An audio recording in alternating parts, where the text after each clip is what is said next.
You're not bad at violin. You're just making this one silent mistake. And the worst part is that almost every adult beginner that I talk to struggles with this as well. No, it's not posture or technique. It's something far more rudimentary, yet critical. To help you understand, I'm gonna play the same passage twice, but I want you to figure out what's different between the two.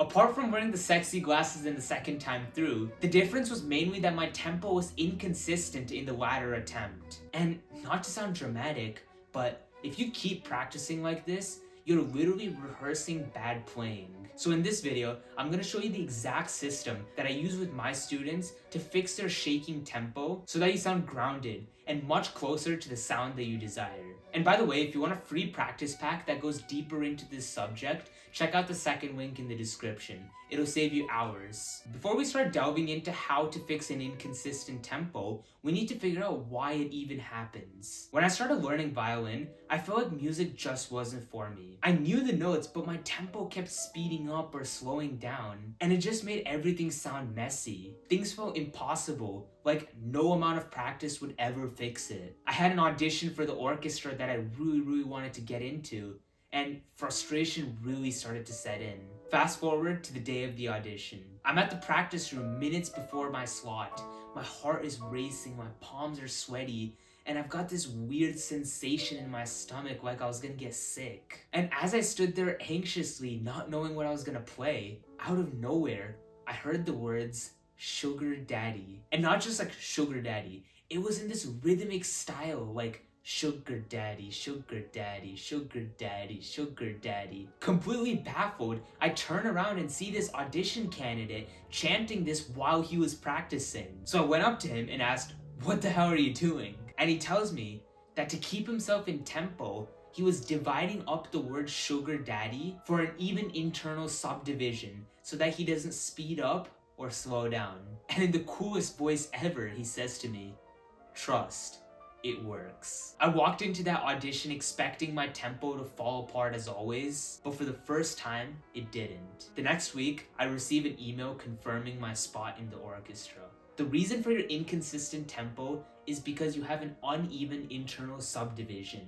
Each measure has 4 beats, and most people think like this: 1, 2, 3, 4. But to keep your beat steady, you need to be thinking like 1 and 2 and 3 and 4 and. Or if you want to be even more precise, 1E and a 2E and a 3E and a 4E and a. Sounds a lot like the word sugar daddy, doesn't it? So say you're playing Twinkle Twinkle Little Stars. In your head, you should be thinking of 1E and a 2E and a 3E and a 4E and a 1E and a 2E and a 3E and a 4E and a 1E and a 2E and 3E and a 4E and a 1E and a 2E and a 3E and a 4E and a. And so on and so forth. When you practice like this, you're breaking down the unit of time, so there's less chance for inaccuracy. But subdividing in your head can go wrong if you do not feel the rhythm. I was blessed to be born in a family where my parents were Indian classical musicians, so I naturally had a better sense of timing. But for most people,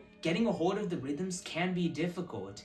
And this is the exact problem that my students Sai and Sylvia are struggling with right now. They just can't feel the beat. But what's been working very well for them is using a metronome, but putting it at 2 times the speed that they normally do. Say you're playing Concerto in A minor by Vivaldi.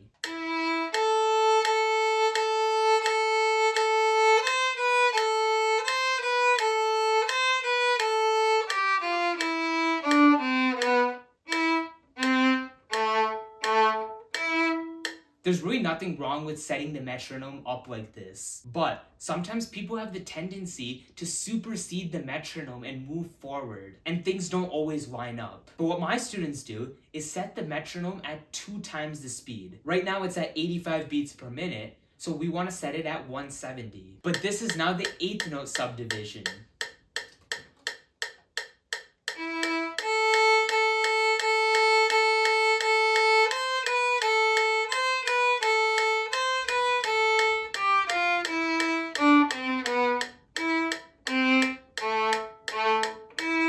Breaking the metronome like this is going to keep you way more grounded. And this also feeds into the sugar daddy subdivisions that I talked about earlier. The smaller the unit of time, the more accurate you're going to be. But this is where a lot of players get confused. They fix their timing, but their playing still feels stiff and unsure. That's because timing alone isn't the music. Timing is just a steady engine. Rhythm is how you actually use it. So let's move out of the theory and get straight into practical rhythmic work. And the best strategy that works time and time again for almost all beginners is call and repeat. So what we're gonna do is, I'm gonna set the metronome at 70 beats per minute and double it so that we have the internal subdivision. I'm gonna play a rhythm and you're gonna repeat it. But before you start jamming out rhythms on your bow, you need to internalize it in your head. You need to feel the tempo like a musician would. Hence, we're gonna work through 3 levels: clapping, pizzicato, and then add the bow. Okay, level 1. I'm gonna clap it first and then you're gonna repeat. Deal? Ready, go. Half note, half note, half note, half note. Again, half note, half note. Quarter, quarter, half note. Quarter, quarter, quarter, quarter. Pepperoni pizza. Again, pepperoni pizza.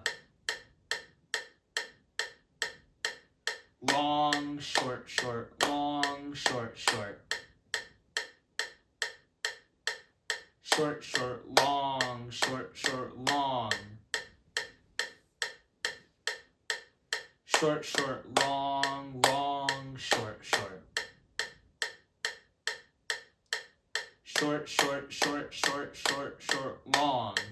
Short, short, short, short, short, long, and done. Great job with level 1. Now we're going to take things a step further with pizzicato on the A string. I want to see good posture with this. I see a lot of lazy pizzicato where beginners like to rest their hand on the body, or their posture just gets sloppy like this. None of that today. Only the thumb is going to contact with the fingerboard and you're going to stand nice and tall. Okay, level 2. Same rhythms as last time. Ready, go. Half note, half note. Quarter, quarter, half note. Quarter, quarter, half note. Quarter, quarter, quarter, quarter. Pepperoni pizza. Again. Pepperoni pizza. Long, short, short, long, short, short. Short, short, long, short, short, long. Short, short, long, long, short, short. Short, short, short, short, short, short, long. And done. Very nice. Let's now add in our bows. You got this. Ready, go. Half note, half note. Quarter, quarter, half note.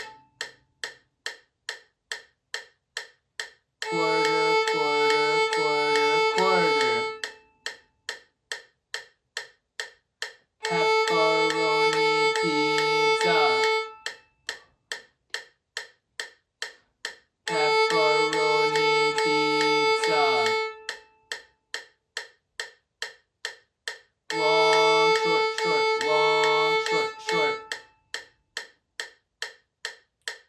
Short, short, long, short, short, long. Short, short, long, long, short, short. Short, short, short, short, short, short, long. And done. Very nice.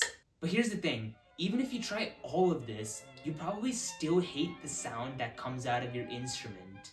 How do I know this? because I've been exactly where you are right now. When I started violin, I felt almost every frustration that you feel right now. Bad tone, shaky rhythms, nasty intonation. I practiced hard, but the results never matched the effort. But what changed everything wasn't having more practice, it was having a step-by-step system that guided me through my struggles and helped me succeed. So click and watch this video next to find out the exact system to learn violin better and faster in 2026.